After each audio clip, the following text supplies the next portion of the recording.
Symbiosis IAS. આજે mainly જે discussion છે તે આપણે જે UPSC prelim booster programme launch કરી રહ્યા છીએ એમાં કયા કયા કમ્પોનન્ટ છે એ મારે તમને સમજાવવાનું છે. કોઈ આડીઅવડી વાત ન કરતા સીધી મુદ્દાની વાત પર આવીએ તો બેઝિકલી કઈ કયા ફીચર આમાં છે, બરાબર, જે આપણો ટેસ્ટ સિરીઝનો પ્રોગ્રામ છે જેને આપણે પ્રિલિમ બુસ્ટર પ્રોગ્રામ કહીએ છીએ, એમાં કયા કયા મેઇન ફીચર છે, બરાબર. તો નંબર 1 પહેલું ફીચર એ જ છે કે પ્રોગ્રામ જે આપણો છે તે 20 જાન્યુઆરીથી શરૂ થશે. 20 જાન્યુઆરીથી શરૂ થઈને 9 મે સુધી, 9th મે સુધી પ્રોગ્રામ ચાલશે, બરાબર. આ પહેલી વસ્તુ છે. બીજી વસ્તુ, ટોટલ 15 ટેસ્ટ હશે, 15 ટેસ્ટ પ્રોગ્રામની અંદર 15 ટેસ્ટ હશે. 9 ટેસ્ટ જીએસથી સંબંધિત હશે અને બાકીની 6 ટેસ્ટ સીસેટ રિલેટેડ હશે. ક્લિયર? બીજી વસ્તુ, 9માંથી ટોટલ 7 ટેસ્ટ જીએસની એવી હશે કે જેમાં તમારે સોલ્યુશન પણ મારા દ્વારા કરાવવામાં આવશે. મતલબ કે જ્યારે પણ જીએસની ટેસ્ટ હશે શેડ્યુલ મુજબ, માની લો કે એક એક્ઝામ્પલ લઈએ કે 10 થી 12નો ટાઈમ છે, તો જીએસની ટેસ્ટ 10 થી 12 આપ્યા પછી 1 કલાકનો બ્રેક અને ત્યારબાદ 1 વાગ્યાથી લઈને 5-6 વાગ્યા સુધી ટેસ્ટનું સોલ્યુશન થશે.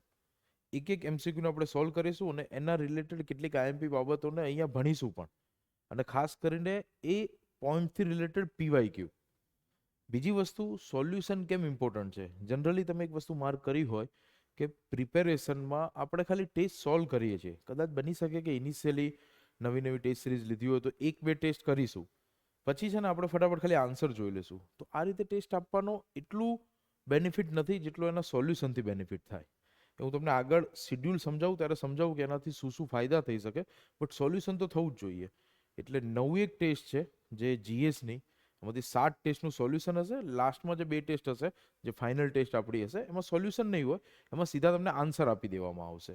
અને બાકીની જે 6 ટેસ્ટ છે જે સીસેટથી રિલેટેડ છે, એ ટેસ્ટ તમને ભાવિક ઠક્કર સર દ્વારા સોલ્વ કરવામાં આવશે. 6માંથી 4 ટેસ્ટ અને 2 ટેસ્ટ છે જે ફાઇનલ જે ટેસ્ટ હશે એનું સોલ્યુશન નહીં હોય, એના તમને સીધા આન્સર મળશે. અને ભાવિક ઠક્કર સર વિશે તમે જાણતા હશો, સ્પીપાના ફેકલ્ટી છે અને સાથે સાથે સ્પીપાના હાલ જે સીસેટના પેપર બનાવવામાં આવે છે ભાવિક ઠક્કર સર દ્વારા જ બનાવવામાં આવે છે. તો જો એ જ સાહેબ તમને સોલ્યુશન કરાવે તો મારા મત મુજબ બહુ સારો એવો ફાયદો થઈ શકે. અને એના માટે થઈને સાહેબને અમે એપ્રોચ કર્યો હતો અને સાહેબ આપણી સાથે આ બાબતે જોડાયા પણ છે, બરાબર. તો ટોટલ 15 ટેસ્ટ છે, સાથે સોલ્યુશન પણ છે અને એ તમારે કરવાનું છે. હવે બેઝિકલી શું છે પ્રોગ્રામ આખો, હું તમને એક શેડ્યુલ બતાવું છું અને ધ્યાનથી સમજી લઈએ. તો પ્રોગ્રામ શરૂ થશે 20 જાન્યુઆરીથી, બરાબર. 19 તારીખ સુધીમાં બને ત્યાં સુધી રજીસ્ટ્રેશન કરી લેવું, બરાબર.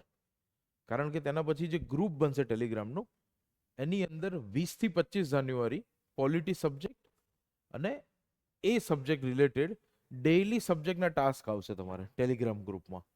હવે આ ટાસ્ક કેવા હશે? ટાસ્કનો સામાન્ય મતલબ છે કે તમે પોલિટી જ્યાંથી પણ વાંચ્યું હશે ત્યાંથી જ વાંચવાનું રહેશે. હું ખાલી તમને ચેપ્ટર કહી દઈશ કે આ ચેપ્ટર આજે કરવાના છે. એનો ફાયદો શું થશે કે તમારે પ્લાનિંગ નથી કરવાનું, તમારા બદલે પ્લાનિંગ મારે કરવાનું છે.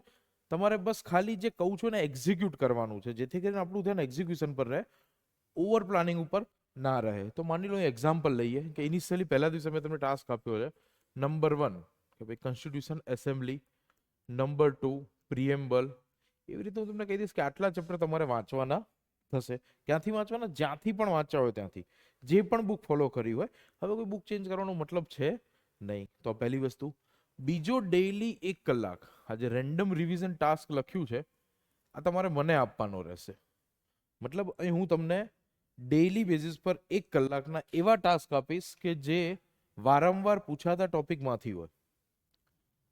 જનરલી કેવું છે કે જ્યારે આપણે આપણા પ્લાનિંગ પ્રમાણે વાંચતા હોઈએ અને આપણે દિવસને જે તે સબ્જેક્ટ સાથે લિંક કર્યું હોય, શું થયું?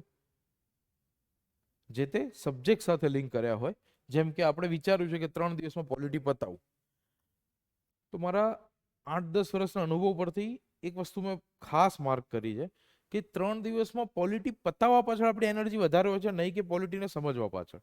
ઇનિશિયલી પહેલો દિવસ સારો જશે, પછી બસ આપણે સબ્જેક્ટ પતાવવો છે અને એના લીધે ક્વોલિટી કોમ્પ્રોમાઇઝ થાય. તો એ ક્વોલિટી કોમ્પ્રોમાઇઝ ન થાય આઈએમપી ટોપિક માટે, એના માટે અમે લઈને આવ્યા છે રેન્ડમ રિવિઝન.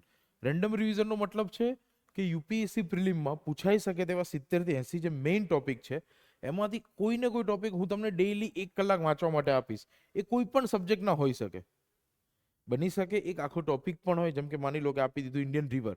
ભલે તમે હિસ્ટ્રી વાંચી રહ્યા છો, પોલિટી વાંચી રહ્યા છો, કલ્ચર વાંચી રહ્યા છો, તમારે 1 કલાક ઇન્ડિયન રિવર વાંચવાનું રહેશે. ક્યાંથી? જે પણ સોર્સમાંથી તમે વાંચ્યું છે ત્યાંથી. માની લો કે ઘણી વખત એ ટોપિકની અંદરના સબ ટોપિક પણ આપી દઈશ સ્પેસિફિકલી, કારણ કે 1 કલાકમાં ઘણીવાર કોઈ આખું ચેપ્ટર ન થાય. માની લો કે પોલિટીનું જ અત્યારે કોઈ રેન્ડમ રિવિઝનનો ટોપિક આપી દઉં કે ભાઈ ટાઈપ્સ ઓફ ગ્રાન્ટ્સ. પાર્લામેન્ટમાં ચેપ્ટરમાં એક પોઈન્ટ થયો ટાઈપ્સ ઓફ ગ્રાન્ટ્સ. જે આપણે 6 પ્રકારની ગ્રાન્ટ ભણીએ છીએ ને અલગથી, સપ્લિમેન્ટરી, એક્સેસિવ, એ બધી ગ્રાન્ટ્સ. તો આવી રીતે રેન્ડમ રિવિઝનના ટાસ્ક ડેઈલી બેઝિસ પર આવતા રહેશે, છેક પ્રોગ્રામ ચાલશે ત્યાં સુધી.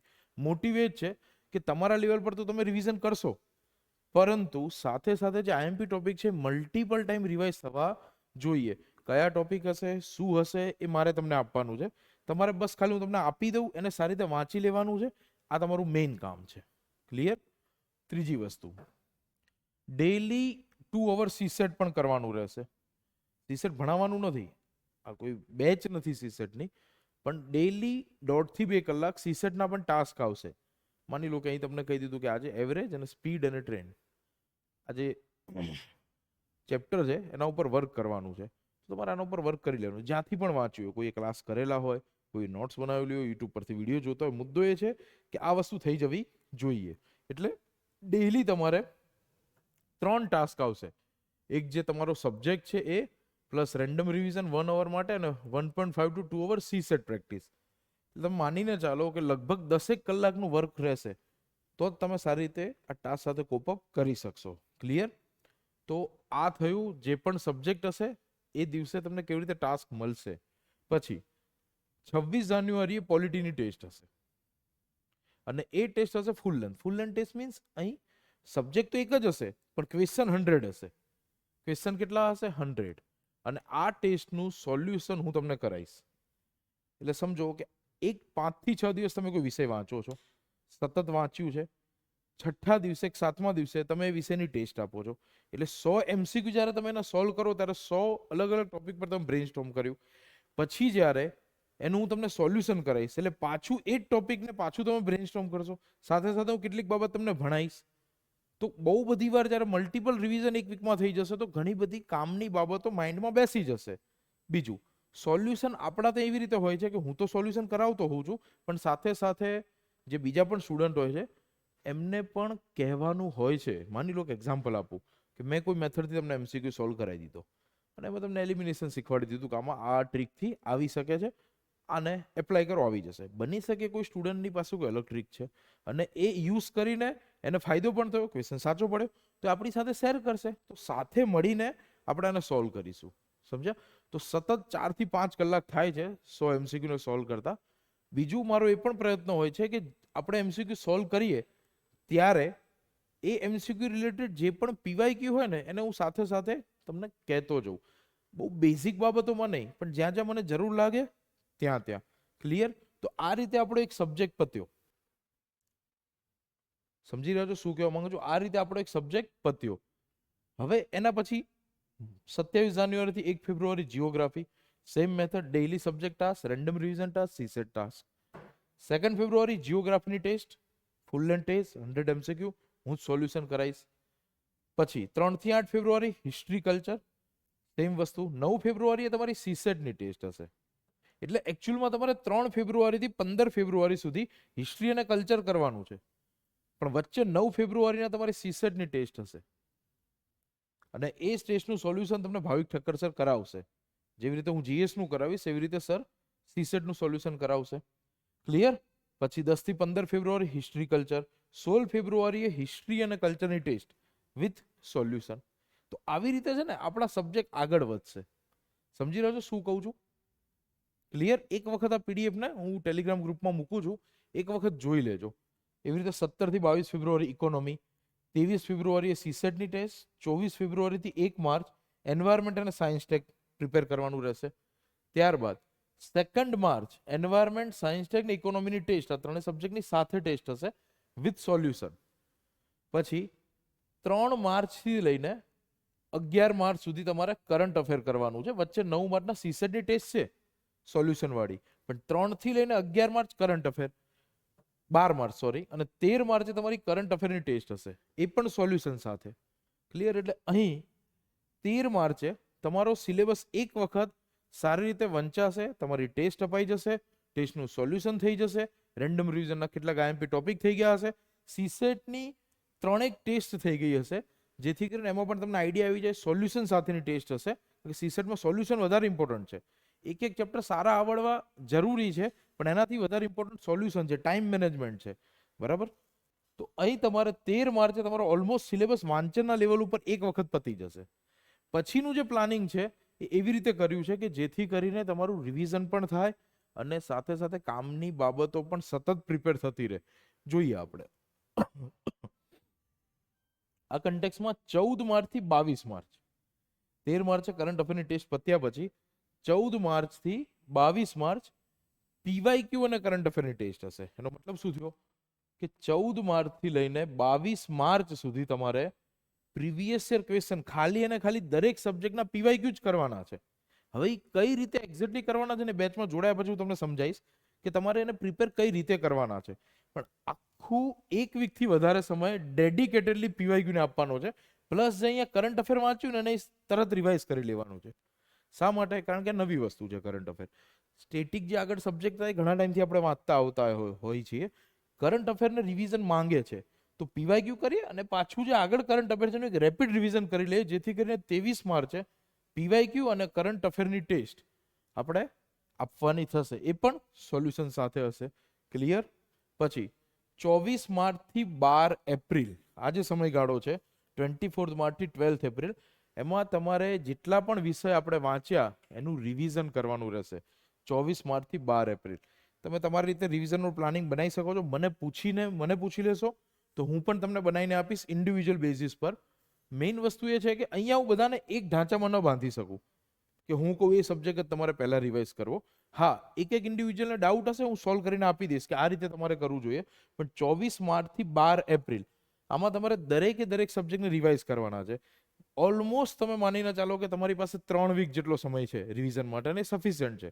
એક વખત તમે આગળ વાંચી ચૂક્યા છો અને પછી રિવિઝન કરી રહ્યા છો. સાથે સાથે અહીંયા એ પણ ધ્યાનમાં રાખવામાં આવ્યું છે કે 6 એપ્રિલે તમારી જીપીએસસીની પરીક્ષામાં પણ તમે સારી રીતે એટેમ્પ આપી શકો, એના માટે થઈને આ રીતનું શિડ્યુલ છે. ક્લિયર? આની સાથે સાથે રેન્ડમ રિવિઝનના ટાસ્ક તો ચાલુ જ રહેશે. ભલે તમે કોઈ પણ સબ્જેક્ટ તમારી રીતે અહીંયા પ્રિપેર કરી રહ્યા હોય, રેન્ડમ રિવિઝનના ટાસ્ક તો આવતા જ રહેશે અને તમારે ડેઇલી બેઝિસ પર કમ્પલસરી કરવા પડશે. ક્લિયર? 30 માર્ચ આ વચ્ચેના પીરિયડમાં 30 માર્ચે સીસેટની પાછી એક ટેસ્ટ હશે જે સર દ્વારા સોલ્યુશન કરી આપવામાં આવશે. અને 13 એપ્રિલ તમારી ફૂલ લેન્થ ટેસ્ટ હશે, જે આપણી ફાઇનલ ટેસ્ટ હોય યુપીએસસીની, એવી રીતે ફૂલ લેન્થ ટેસ્ટ જીએસની અને સીસેટની 100 MCQ 80 MCQ. આમાં સોલ્યુશન નહીં આવે, આમાં તમને આન્સર અમે આપી દઈશું. બરાબર? કારણ કે સોલ્યુશન કરીને આપણે એક લેવલ બનાવી ચૂક્યા છે કઈ રીતે સોલ્વ કરવા પેપરને. અહીં તમારો આમ જોઈએ તો પ્રોગ્રામ પતી જાય, કારણ કે તમે બધા સબ્જેક્ટ કર્યા, રિવિઝન કર્યું, ફાઇનલ ફૂલ લેન્થ ટેસ્ટ આપી. પણ પછી પાછો પ્રોગ્રામને આપણે એક્સટેન્ડ કર્યો છે 14 એપ્રિલથી 3 મે ફરીથી તમે બધા સબ્જેક્ટનું રિવિઝન કરશો અને ફાઇનલી 4th મે તમે ફરીથી એક ફૂલ લેન્થ ટેસ્ટ આપશો, જે તમારે 25 મે આપવાની છે. એ ટેસ્ટ તમે અહીંયા ફરીથી આપશો એટલે ટોટલ સમજો કે એક વખત સબ્જેક્ટ વંચાય છે, સતત એની ટેસ્ટ લેવાય છે, સોલ્યુશન થઈ રહ્યું છે, તમે તમારી ભૂલો સમજી રહ્યા છો, એમસીક્યુ કઈ રીતે સોલ્વ કરવા એ શીખી રહ્યા છો, સાથે સીસેટની પણ પ્રેક્ટિસ થઈ રહી છે. એક સાયકલ પત્યા પછી તમને રિવિઝન માટે 3 વીકનો ટાઈમ મળે છે કે જેથી કરીને રિવાઇઝ કરીને તમે ફૂલ લેન્થ વ્યવસ્થિત ટેસ્ટ આપો બધા સબ્જેક્ટની. એ કર્યા પછી પણ ક્યાંક એવું લાગે છે કે વર્ક કરવું પડે એવું છે, તો ફરીથી 3 વીકનો ટાઈમ આપ્યો છે અને ફરીથી એક ફૂલ લેન્થ ટેસ્ટ લેવાની છે કે જેથી કરીને તમારું ટાઈમ ટેબલ અમારી સાથે સિંક્રોનાઇઝ થઈ શકે. કારણ કે તૈયારી સમયે મેં ઠીકઠાક રીતે આ વસ્તુ અનુભવી છે કે ઇન્સ્ટિટ્યૂટનું ટાઈમ ટેબલ અને પોતાનું ટાઈમ ટેબલ મેચ નથી થતું. તો કારણ કે ઘણી વખત સ્ટુડન્ટને એવું હોય છે કે મારે વધારે સમય જોશે રિવિઝન માટે અને ઇન્સ્ટિટ્યૂટ એક વીકનો જ સમય આપતી હોય છે, તો ત્યારે હેફાડઝાડ મેનરમાં પ્રિપેરેશન થાય. તો આ વસ્તુને બને ત્યાં સુધી દરેક સ્ટુડન્ટની કન્ડિશનને ધ્યાનમાં રાખીને શેડ્યુલ બનાવવામાં આવ્યો છે. ક્લિયર? અને 4 તારીખે તમારી ફાઇનલી એક ફૂલ લેન્થ ટેસ્ટ પતશે અને પ્રોગ્રામ પતી જશે.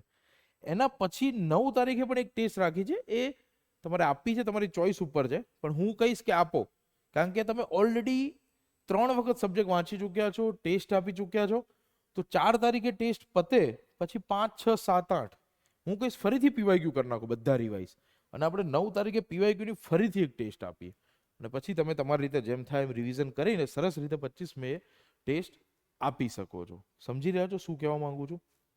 તો આ રીતનું શિડ્યુલ છે. આ સિવાય તમને કોઈ પણ ડાઉટ હોય તમે પૂછી શકો છો. બરાબર. 19 મે 19 જાન્યુઆરી 19 જાન્યુઆરીએ આપણે એક વખત મળીશું જે લોકોએ એડમિશન લીધું છે, કન્ફર્મ કર્યું છે. બરાબર. અને 20 તારીખથી પ્રોગ્રામને શરૂ કરી દઈશું. બીજી વસ્તુ, આમાં કેટલાક કેન્ડિડેટ એવા હોઈ શકે કે જે પ્રો લેવલ ઉપર છે, મતલબ ઘણી વખત પીટી પાસ કરી ચૂક્યા છે, અથવા જે સબ્જેક્ટનો ટાઈમ આપ્યો છે વાંચવાનો એના કરતાં સ્પીડમાં સબ્જેક્ટને કમ્પ્લીટ કરી શકે છે. માની લો જીઓગ્રાફી માટે ઓલમોસ્ટ 1 વીક છે, કોઈ સ્ટુડન્ટ એવું સર હું 3 દિવસમાં કમ્પ્લીટ કરી લઉં છું, તો એવા જે સ્ટુડન્ટ હશે કે જે આ રીતે કમ્પ્લીટ કરી લે છે સ્પીડમાં, તો એમને હું અલગથી ટાસ્ક આપી દઈશ. મારી સાથે બેસીને એમને મારી સાથે ડિસ્કસ કરી લેવાનું થશે કે સર મારે આ રીતે કમ્પ્લીટ કરવાનું છે, આ પ્રોબ્લેમ છે, હું આ રીતે સ્પીડમાં કરી લઉં છું, તો હું તમને એક્સ્ટ્રા કઈ રીતે વર્ક કરવું એ શીખવાડી દઈશ બેચમાં જોડાયા પછી. માની લો કોઈ સ્ટુડન્ટ એવું છે કે સર આમાં હું નહીં પૂરું કરી શકું, તો પછી બીજો કોઈ રસ્તો મને દેખાતો નથી, કારણ કે 1 વીક એક સબ્જેક્ટમાં મળે છે, આનાથી વધારે ટાઈમ તો આપવો પડે યોગ્ય નથી મારા મત મુજબ. છતાં એકાદ બે સબ્જેક્ટ એવા હોઈ શકે દરેકના કોઈ ને કોઈ કે જેમાં તમારે આ વર્ક ન પતે, તો ઠીક છે, બધું ક્યાં કમ્પ્લીટ કરવું છે, પણ જો દરેક સબ્જેક્ટમાં એ પ્રોબ્લેમ હોય તો પછી વિચારવું પડે, કારણ કે તો પછી બેઝિક એકદમ નબળું હોય એવું કદાચ લાગી શકે. બરાબર. તો આ રીતે બને ત્યાં સુધી પ્રયત્ન એ છે કે દરેક સ્ટુડન્ટની સિચ્યુએશનને ધ્યાનમાં રાખીને શેડ્યુલ બનાવ્યું છે. હા, 10 કલાક વાંચવું પડશે, મહેનત કરવી પડશે, અને આ શેડ્યુલ આપવાનું રીઝન પણ છે. આપણામાંથી છે ને મોટા ભાગના બસ ખાલી શેડ્યુલ બનાવીએ છીએ, પ્લાનિંગ કરીએ છીએ, એક્ઝિક્યુટ નથી કરતા. હું તમને બહુ ફોર્મલી કહું છું, આ નહીં કોઈ પોતાનું પણ શેડ્યુલ બનાવ્યું હશે, જો એને વ્યવસ્થિત રીતે ડિસિપ્લિનમાં રહીને ફોલો કરી લેશો ને, તો પરીક્ષા વખતે જે સિચ્યુએશનમાં હશો એનાથી બેટર સિચ્યુએશનમાં ડેફિનેટલી હશો. બરાબર. બીજું, ઓવરઓલ સ્ટ્રક્ચર એવી રીતે છે કે જેથી કરીને સતત કેટલીક બાબતો તમારા ઉપર હેમરિંગ થાય અને તમારે યાદ ન રાખવી પડે, આપોઆપ યાદ રહી જાય. મૂળ ગેમ આખી પ્રોસેસની છે. જો આમાં કોઈ રોકેટ સાયન્સ નથી, ગેમ આખી પ્રોસેસની છે, તમને પરાણે ગોઠવવાના છે સ્ટ્રીમલાઇનમાં, તો ભટકી ના જાવ ને એના માટે.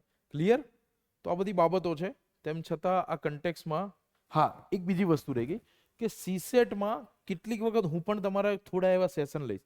મારો પોતાનો એપ્ટિટ્યૂડ એટલો કંઈ ગજબ નથી, મારે પણ સીસેટમાં એવો કોઈ સ્કોર નહોતો આવતો, મારે લગભગ 70-75નો સ્કોર હોય દર વખતે, પણ હા લાસ્ટ એટેમ્પમાં મારે 105 સ્કોર હતો. તો એ લાસ્ટ એટેમ્પમાં મેં કેટલું વર્ક કર્યું હતું, એમાંથી જે મારી પાસે ઇનપુટ છે એ ઇનપુટ પણ હું તમારી સાથે શેર કરીશ કે કઈ રીતે માર્ક્સને વધારી શકાય. કોઈ ટેકનિકલ બાબત નથી, પેપરને એટેમ્પ કરવાને લઈને કેટલું ડિસ્કશન છે એ હું ક્યારેક તમારી સાથે કરતો રહીશ, એકદમ પ્રેક્ટિકલ અનુભવને ધ્યાનમાં રાખીને. ક્લિયર? તો આ બધી બાબતો છે. છતાં કોઈ પણ ડાઉટ હોય એની ટાઈમ તમે પૂછી શકો છો, અને જો જોડાવા માંગતા હોય તો 19 તારીખ સુધીમાં જોડાવ તો વધારે સારું છે, તો એક સ્ટ્રીમલાઇન થઈ જાય પ્રોસેસ અને તમે સારી રીતે તૈયારી કરી શકો. બરાબર. તો ઓલ ધી